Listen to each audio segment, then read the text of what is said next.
fighting behemoth ocean battleships. Your adrenaline's just pumped to the max. Battling speed demon alpha predators. Oh my God, look at this huge fin. I thought it was a whale. Stalking venomous hidden hunters. It's almost like stepping on a venomous mousetrap, like springing a booby trap.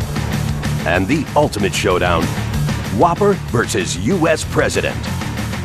How is fishing like politics? It's not, I suppose you might say the day you win an election, it's like catching a 135-pound tarpon.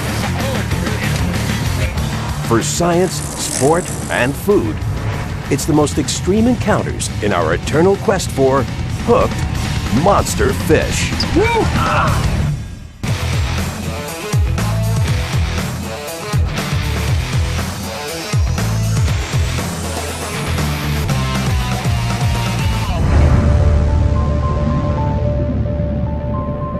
Mammoth whoppers rule our waters.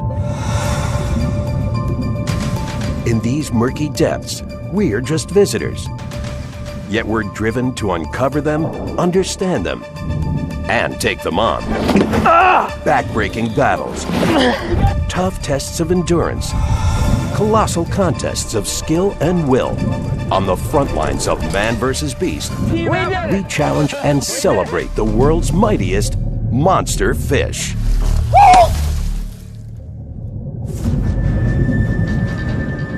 In the world of whoppers, they're a killer combo. Part fearsome hunter, part turbocharged torpedo. The Mako shark. It's really the speed demon of the ocean. These powerful double threats are the fastest sharks on Earth, with speeds exceeding 48 kilometers an hour. No other shark combines such breakneck speed with such fierce killing power. It all makes the Mako one of the ocean's most ferocious and deadly predators. And it's not simply the fact that it can get fast, it gets fast quickly. It's the acceleration that really doesn't compare to any other shark species. Just that burst from a gliding maybe 4 or 5 miles an hour to 20, before you can see it, it just leaves a trail of bubbles. And fast-moving Makos reach titanic sizes. Record setters have weighed nearly 700 kilos, while many more top the scales at over 450 kilos. To carry such mammoth girth, their cartilage-based bodies can stretch over 3.5 meters, and strong sickle-shaped tails power their mass like missiles. It's almost like kicking in the turbo on a high-performance sports car or a motorcycle. The Mako shark is pretty much from here to there to its prey item in just a moment, a few flicks of that well-designed tail. Though violent attacks on people are rare, when provoked or threatened, Makos will strike. Experienced anglers know, tangle with a Mako, it's at your own risk. They are the king of the ocean. They rule. They're not afraid of anyone, and they are tenacious. July 15th, 2006. A Mako shark fishing tournament in the Channel Islands off the coast of Southern California. Avid angler Marilyn Stevens and a seasoned crew set out hoping to catch the day's winning whopper.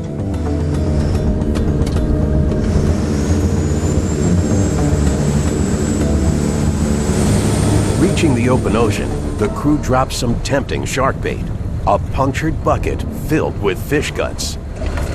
Okay guys, chum's over. Chum's going in. Some sharks can smell blood in the water at an astounding 1 part per million. That's the equivalent of detecting a few drops of blood in an Olympic-sized swimming pool. The crew watches and waits. Suddenly, 100 yards from the boat, they spot a fin. It's so big, they're not sure what species they've lured. We all screamed and yelled and carried on and said, oh my God, look at this huge fin. I thought actually it was a whale. Marilyn's determined to find out. But before she can get closer, the fin disappears. turning around. He's not coming back in. Look. Marilyn fears she's lost the catch. But a few hours later, it's back. There was that fin again, now only about 30 yards out from the boat. Up close, there's no doubt, it's a mighty mako. The crew casts a baited line towards the fish, but the fin disappears once more. With the clock ticking, Marilyn's hopes for the tournament trophy disappear with it. He's not taking it yet. Then, without warning, she feels an arm-ripping heave on her line. Oh, man! Oh! It was a very, very different experience than I've ever had. The tug was incredibly powerful. With the reel spinning fast, it's hard to stay calm. But Marilyn knows, against a mako, she needs a strategy. To hook it, she's got to let the shark grab the bait and run. I kept thinking was be careful, be careful, be careful, because if I don't hook it, if he doesn't take the bait, if I don't set it correctly, I'm going to miss this one glorious opportunity. The angler yanks the fishing line in several strong bursts, gripping the rod with both hands. At last, Marilyn's done it. The mako's hooked. Now she has to hang on to a wild Go in beast. sideways. That's it. Step over. Okay, you got it. You got it. The mako sails above the water, doing flips.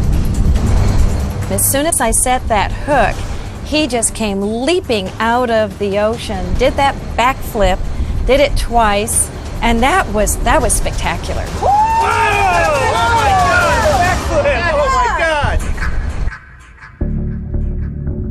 God! Then, Marilyn's worst fear. The hunted becomes the hunter. The mako changes direction, headed straight towards the boat. Johnny, charge in the boat. Let's move it. Hit it. Mako shark are fast, and they have been known to actually jump in boats. And so, whenever you have a Mako shark charging at the boat and literally, coming towards you, that is a major concern. Hit it. Hit it. Reacting fast, the crew tries to keep the boat ahead of the shark. But the speeding mako has its own plan. Immediately, it hits the surface and starts rolling on the line, spinning like a top. My gosh, I've never seen a Mako do that before. That was a very, very dangerous part of the capture because they'll do that in an effort to try and break the line. Johnny, he's going out. We need to back down. That's it. Go, go, go, go, go, go! To give the line some slack, the crew backs up. But the rolling mako suddenly dives under. Fish and boat are locked in a battle of wills. He's taking line, I'm trying to get some line back. He's taking more line, I'm trying to take line back. And there's a tug of war going on at that point. That's it. Good. The tug of war rages for a grueling 2 hours. Marilyn's worn out and worried she's losing the catch. Good job, Marilyn. Good job. Then, with a muscle-burning pull, she gets enough line to pull the mako up, holding it at the surface. It's titanic, even bigger than anyone expected. Oh my God, that is a big Mako. We knew it was the largest Mako shark we had ever found. It's scary to see that size of a fish that close to you with his mouth wide open. I would say that there was definitely a fear factor there. It's a daunting challenge. To reel a snapping shark to a boat takes courage and skill. Hey guys, I got leader. Come on, guys. Come on, guys. Gas ready. Moving fast, the team pulls the shark in. Come on. Get it, hit it. Oh, come on. Rope tying its tail and snout. At last, after putting their tournament fishing skills to the ultimate test, they've got the whopper mako caught. We got it. We got it.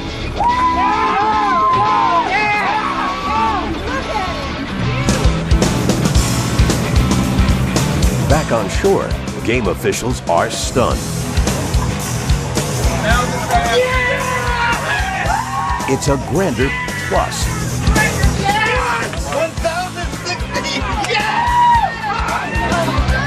Tipping the scales at over 770 kilos.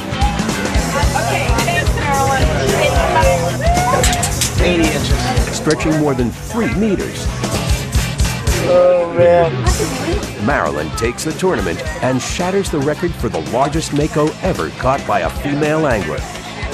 The team donates enough shark meat to make 2,000 meals for the homeless.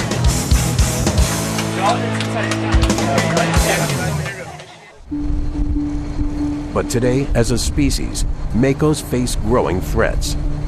Alarming evidence shows a double danger. Makos are getting smaller on 2 fronts: numbers and growth. Smaller sizes and populations are driving biologists to investigate. Many believe one of the gravest threats to the makos comes down to a lethal element: mercury. We find that mercury levels, the atmospheric mercury that falls into the ocean and again works its way up the food chain to these top predators like the mako shark, mercury levels are building in their tissues. Frequently, the bigger the fish, the higher the mercury level. Also known as quicksilver, mercury's a heavy metal, a powerful pollutant that gets into the air and water. Big fish like makos live long, eating a steady diet of mercury-carrying prey. Over time, the whopper fish becomes dangerously unhealthy, stunted, and toxic. Worldwide efforts to clean up mercury are helping, monitoring metal manufacturing, and curbing mercury-based products. All giving monster fish like the mako a chance to reach truly monster proportions.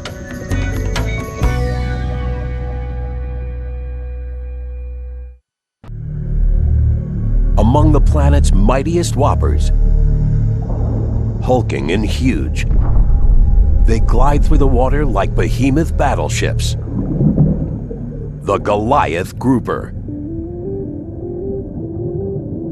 Goliath groupers live up to their name. Colossal cousins to the sea bass, Goliaths are the West Atlantic's largest groupers. These whoppers grow as long as surfboards. Record Goliaths have topped the scales at nearly 700 kilos, stretching almost 2.5 meters. These guys are like swimming phone booths sometimes. They're just huge. The Goliath's super size is a monster survival advantage. Powered by hunting instincts, giant Goliaths are fiercely territorial and hungry. Fish, shellfish, and even sea turtles who swim into Goliath turf fast become food. And as for predators, Goliaths get so big, they outsize hunting barracudas and sharks. Only the largest predator even attempts a Goliath kill. For anglers, tackling a Goliath grouper's a tough test, fighting a mammoth fish that won't quit.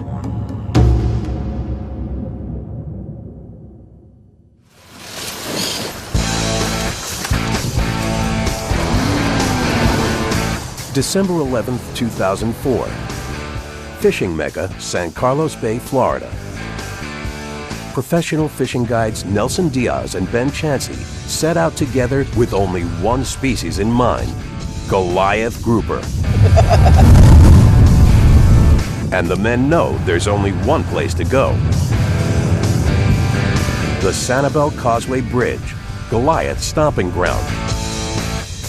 Here, these territorial fish take advantage of concrete pylons, ideal cover for ambushing prey.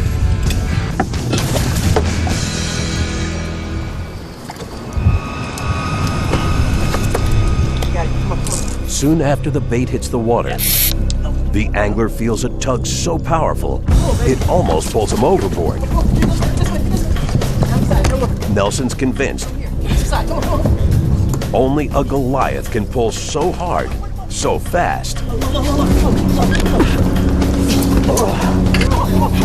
When you first get the hit, it's just a pull. It breaks, it's really just, your body is just going like, I can't do this anymore. You know, you're just stressed out. Anchoring his feet against the railing, bearing down on the rod, Nelson tries to stay put, but he's losing ground fast. Come on, Cap. Come on, Cap. Come on, you can do it. You can do it. Something's gonna break. You're gonna get pulled into the water. Don't let it get over there. Stop. The angler pulls on the reel hard as he can. The Goliath won't budge. It's a risky situation. Any moment, the line could snap from rubbing against the ragged concrete block. You have to get the fish out. If you don't get the fish out of the structure, they're gonna break you off. Nelson refuses to quit. He's convinced he just has to get the boat and the fish further away from the bridge. But as the anglers navigate past the pylons, the strategy to lure the fish from its hiding place works too well. The Goliath follows them and keeps going, swimming all the way under the boat. Now, to stay hooked, Nelson has to do fishing gymnastics. As the line strains under the whopper's weight, the fisherman gathers his strength and gives a yank. It takes an epic struggle, but he's got it. Nelson pulls the Goliath to the surface.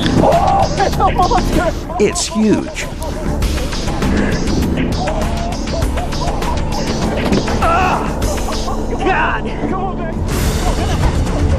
Yet a new battle's just begun. The fishermen want to measure the monster specimen alive, but the monster has no intention of giving in. The Goliath thrashes and slaps. Using an instrument called a boca grip, the angler corrals the fighting fish.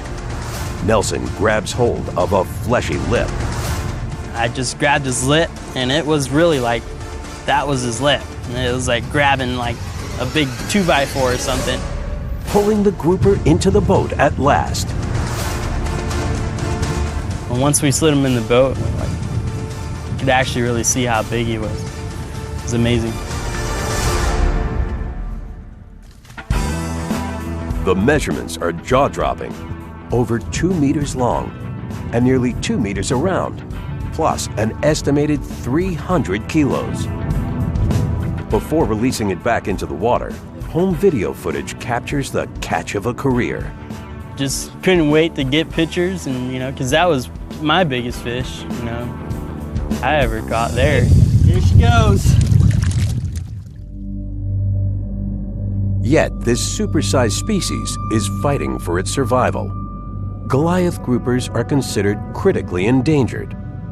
What does such a dangerous designation mean? For an animal to change its status, we can look at population density. So not just simply the number of animals, but their distribution. Before extinction, there are 4 alarming rungs on the preservation ladder. International organizations calculate factors like total population, rates of decline, and habitat threats. Once a species is in trouble, it graduates from near threatened to vulnerable, from vulnerable to endangered, and then to the worst scenario, critically endangered.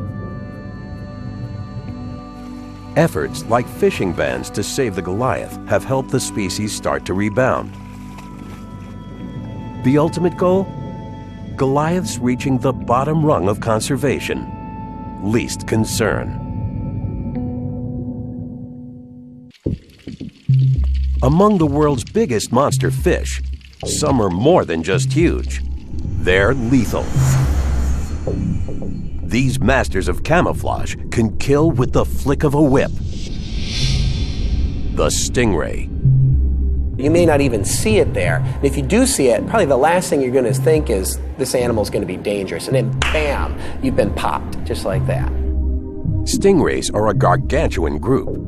70 ray species inhabit the planet.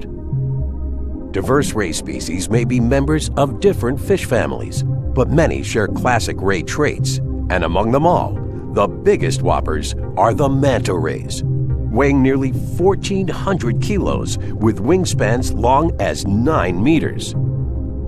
And mantas aren't the only monsters. Short-tailed rays can easily weigh over 300 kilos. And with a nearly 2-meter length, their total surface area can add up to 4 square meters. Big as an office cubicle.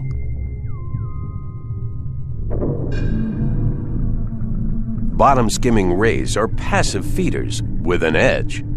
Some rays filter plankton and small fish, shellfish or krill into their downturned jaws. But when they want more, they can turn their mouths into vacuum cleaners, sucking up prey hidden under the sand. Rays can also keep their heads and bodies virtually buried in sand without suffocating. They feed off the bottom, but they actually breathe through the top. 2 big holes on the top of their body. Sort of our nostrils went right around to the back of our head so that we can inhale through, through there and blow it out through our mouth. And when threatened, with the flick of a tail whip, a stingray becomes an assassin. Jagged tail barbs connect to a venom gland near the base of the spine.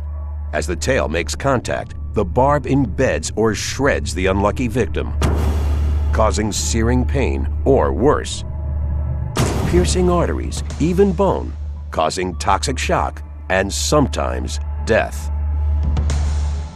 It's almost like a combination of having a whip on the back that you can, kind of like Zorro, you could crack it at your enemies like that, but the tip of it actually is safe. It all adds up to a powerful monster fish. For fishermen who take them on, a whopper stingray is a tough test of strength. The smallest stingray in the world will give you one heck of a fight when you're trying to pull something through the water that's shaped like an airplane.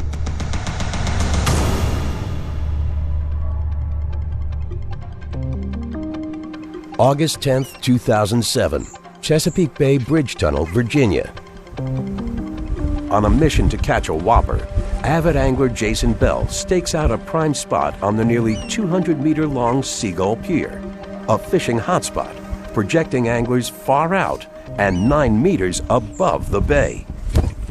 Scanning the waters, Jason casts his baited line.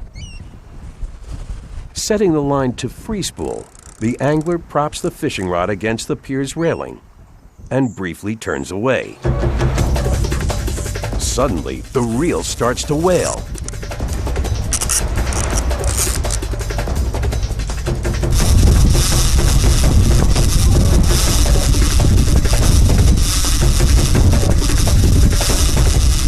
Gripping the rod tight as he can, Jason's never felt a drag this strong. Basically, it felt like I really hooked a submarine.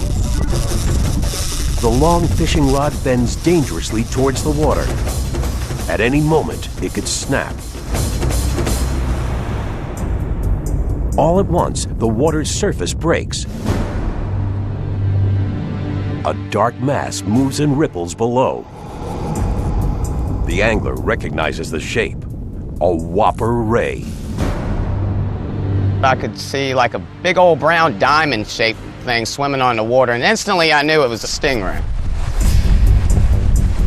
Jason gets a glimpse, but not enough to determine the fish's full size. The ray dives down deeper. The angler's worried the stingray might bury itself on the sandy bottom. If he would have ever got on the bottom, I would have never gotten him up. But the stingray has other plans. The fish pulls his line all the way under and out the other side of the pier, dangerously close to the cement pylons where the thin line could fray. In a desperate move, Jason locks the reel.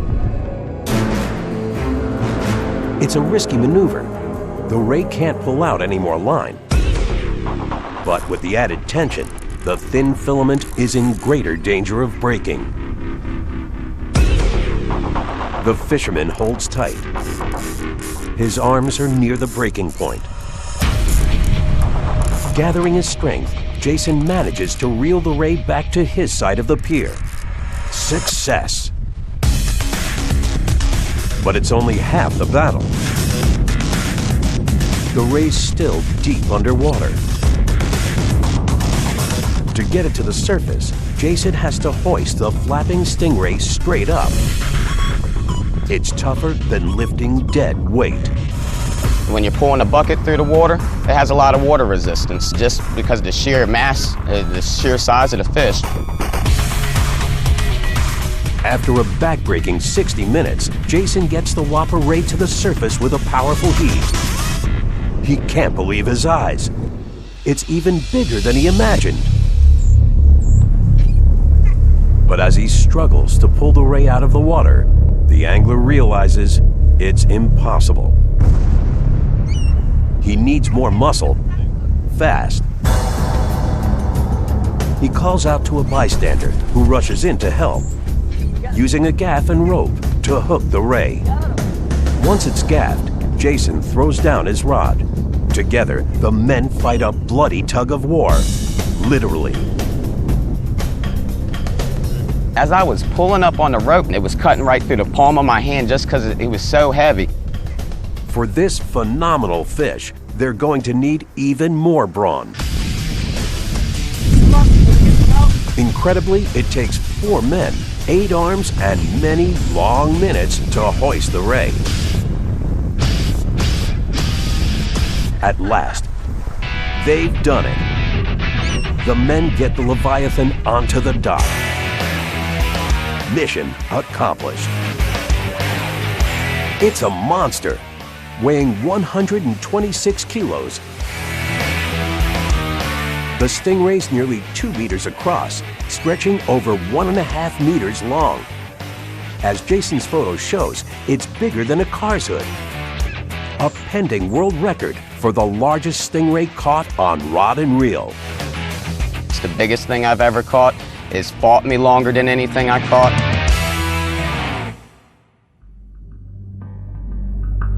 Around the world, stingrays are often feared.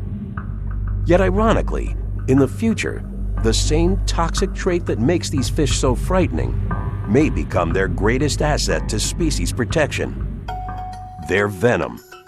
Stingray venom may have healing powers. Crossing the line from poison to potion may come down to quality versus quantity. Too much stingray venom can cause muscle contractions and seizures. But in the right doses, new research tests if the same poisonous protein can be used to treat serious illness. From dangerous to life-saving, further proof of the importance of protecting big fish like mighty, remarkable rays.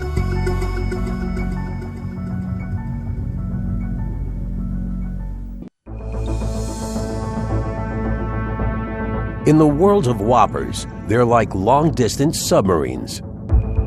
And when it's time to hunt, this swimming fleet becomes a battalion, the northern bluefin tuna. They just swarm in and attack their prey, and the prey might just explode out of the water. They move so quickly. Kilo for kilo, bluefin are some of the biggest fish to roam the open ocean.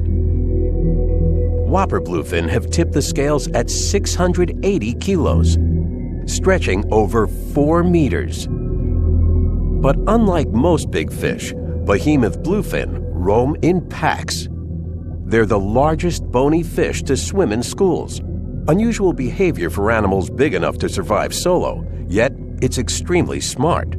Schooling creates a dense mass of shimmering bodies underwater, deterring predators like sharks, who find it much harder to penetrate and charge a shifting and fast-moving gang. They don't just have the advantage of strength in numbers, they have stealth and intelligence in numbers to respect. And when it comes to the hunt, schooling bluefin become a deadly swarm, executing maneuvers en masse, attacking prey like a brigade. If bluefin had a killer's credo, it'd be all for one. They're really about the only schooling fish we know of that works cooperatively. They corral around almost like a football team. They all have a role to play, but they're all working towards the same goal, and that goal is getting dinner. For anglers, chasing down these schooling hunters can push even a pro to the edge of endurance. Once a bluefin tuna is actually on the line, look out, you're looking for quite a fight.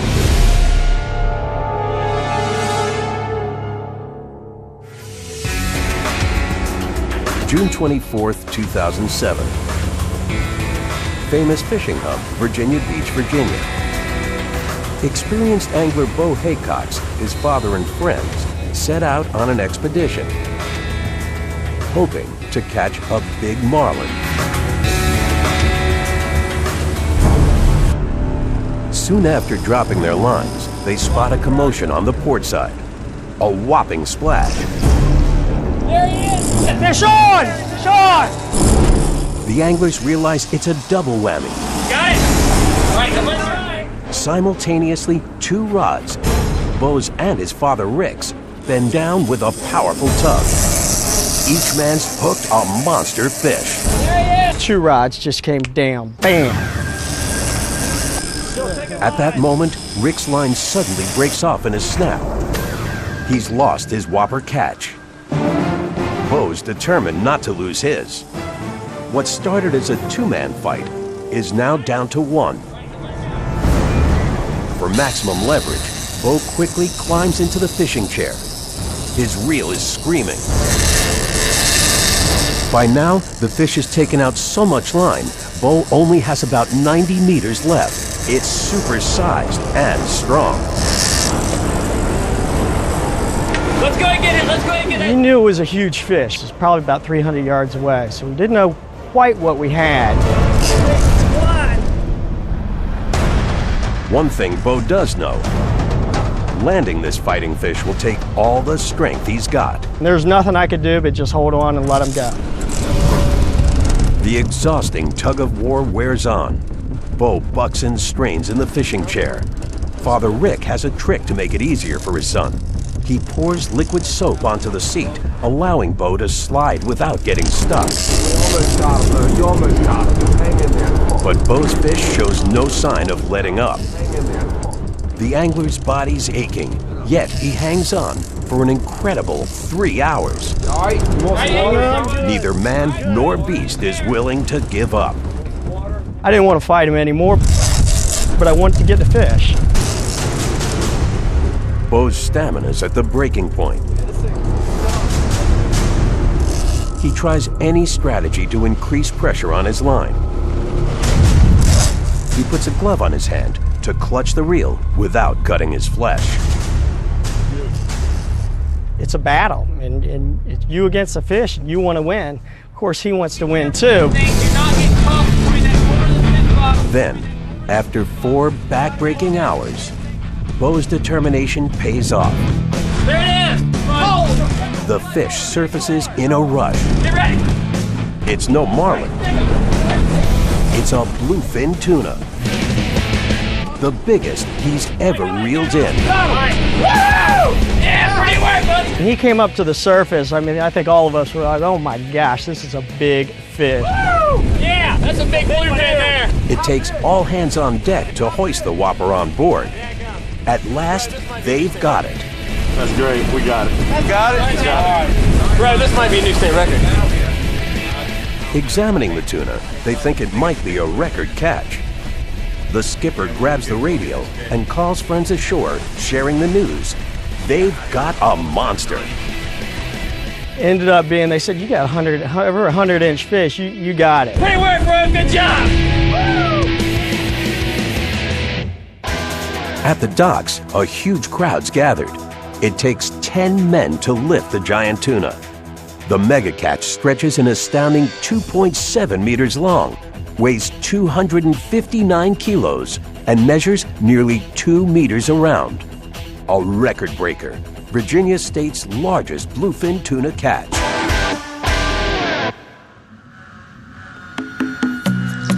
But what future do bluefin face? Around the world, commercial fishing and pollution are threatening bluefin survival. One solution may come down to a groundbreaking idea: turning this wild species into a healthy, sustainable crop. The challenges are immense.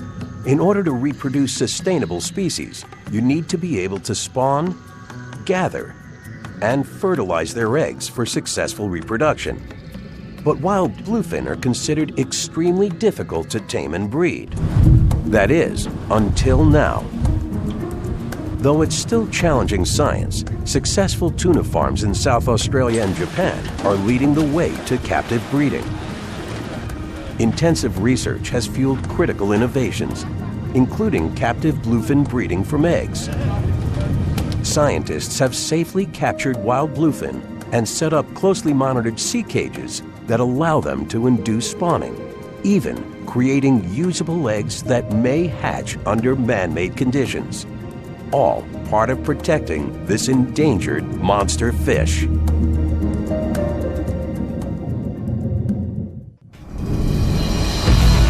In the most extreme fishing quests, some monster fish are among the most prized catches on Earth.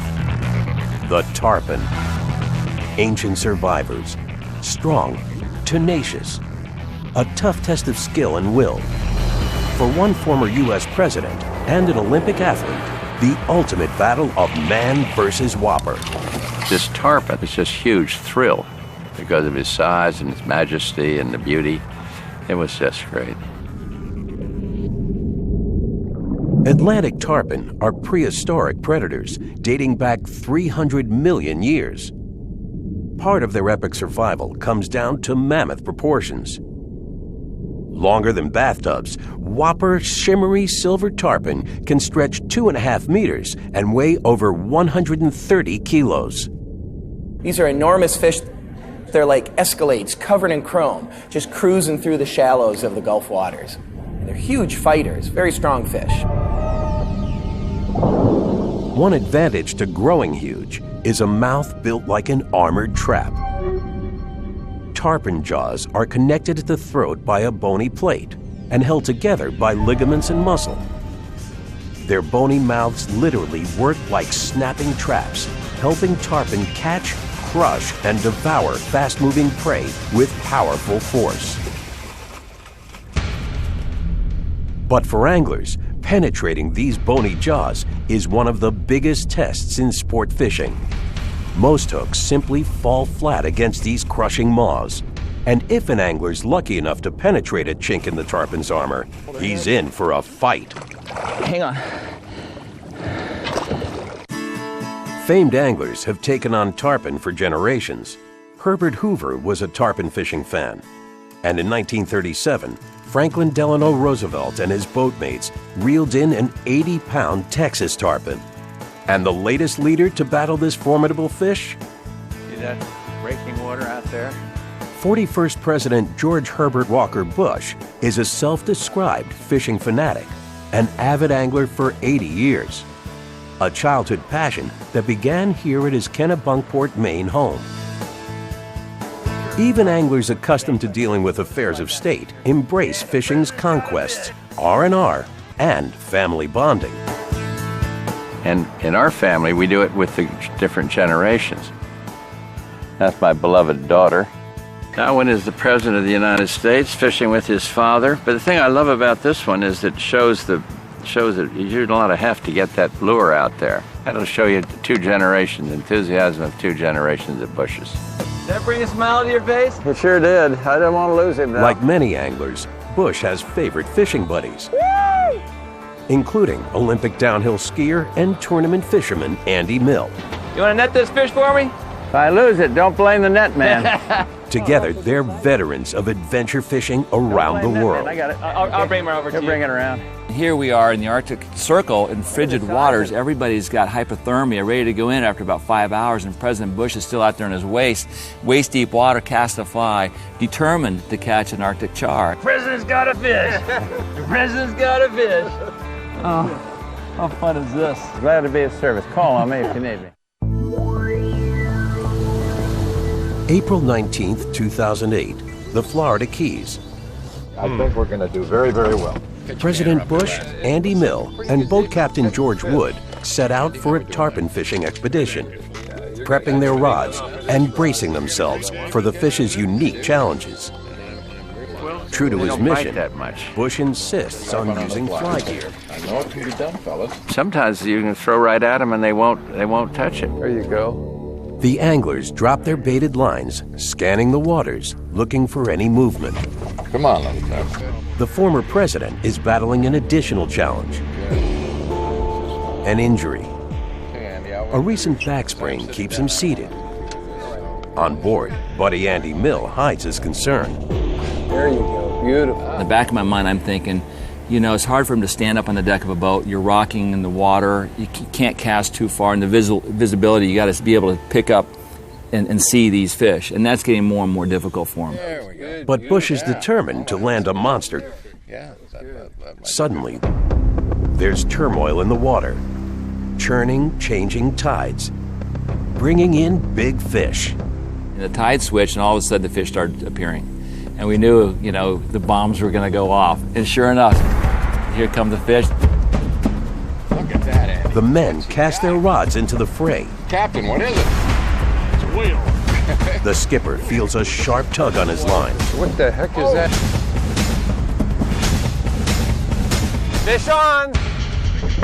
The captain passes his reel to Andy Mill, who promptly passes it to the seated President Bush, There you go, George. handing over what's about to become a titanic tug of war. The fish grabs hold of the bait and starts jumping. When agitated, tarpon can propel themselves several feet out of the water. And then he jumps sky high. First of several jumps. He's got a hard mouth and he took it. We got him well hooked. And so it was just keeping a strain on him. Seeing the tarpon fly through the air, everyone realizes it's a whopper. But I couldn't hardly believe it. But then I was worried about keeping him on the line, keeping him hooked, and not letting him break away. You know, I don't think he realized how big this fish was until we got up. And I think way down inside, he might have been a little bit intimidated. It takes tremendous strength to keep the bucking tarpon on the line. As the fight wears on, President Bush struggles through his injury, hoping the catch isn't literally backbreaking. More than once, he fears he's lost the tarpon. Don't snap the line. We'll pull this one in together. He keeps his eyes fixed on the whopper fish, cutting deep through the water, refusing to give up. And I thought I'd listen, but we fought him for 45 minutes. But it seemed like an hour. But soon, the tarpon begins to tire. Coming up for air in a second. The former president marshals the last of his strength and yanks back hard as he can on his line. All at once, he's got it. The fish surfaces at the edge of the boat. It's a super specimen. When we got that big fish up next to the boat, I had a lot of anxiety in the fact, knowing the situation. And I'm begging, I'm praying with everything I had that we could pull this fish into the lap of the president. Now the real challenge, getting the whopper on board for a quick photo and a safe catch and release. It means hauling up a mass of wriggling muscle without injuring or losing the catch. Wasting no time, experienced Captain George Wood steps in. Success. That is the fish. I think maybe you've seen the picture of the two of us holding him, and then we just turned him loose and away he swam. Before letting it go, the seasoned team estimates the fish's length at almost 2 meters, almost 1 meter around, and a whopping 61 kilos. Even for a president with over 8 decades of angling experience, the conquest was one of the highlights of his sport fishing career. These are some great flies. I just haven't tried them, but I will. I'll be out there as soon as the fish get out there. How is fishing like politics? More mice. You get ridiculed if you break out the mouse trap. I suppose you might say the day you win an election is like catching a 135-pound tarpon. I'll never forget it. Lifetime experience. This was better than walking up Madison Avenue following Sophia Loren. Around the world, tarpon trophy fishing is facing a new frontier and attitude towards saving the fish competitors' catch. In the past, tarpon fishing tournaments were really trophy tournaments. Catch the fish, get it mounted, put it up on the wall. That's changed these days, and this is the trend of tarpon tournaments around the country. And it's not just tarpon. From bass to marlin to sharks, catch and release techniques and regulations are blazing new trails amongst tournament fishermen. On board, fish preserving cages called keep-alive boxes, built-in live wells, and careful weigh-in techniques are all helping fishermen win trophies without fatally harming the species they hunt. You want these fish to move and to be protected, so I'm a big fish and release man. The big guys you want to treat with respect. Colossal creatures. Titanic beasts that rule our waters with incredible power. Wherever and however we encounter them, for sport, study, or food, these apex predators and giant whoppers deserve our respect. So we can continue to treasure and take on the world's most astounding monster fish.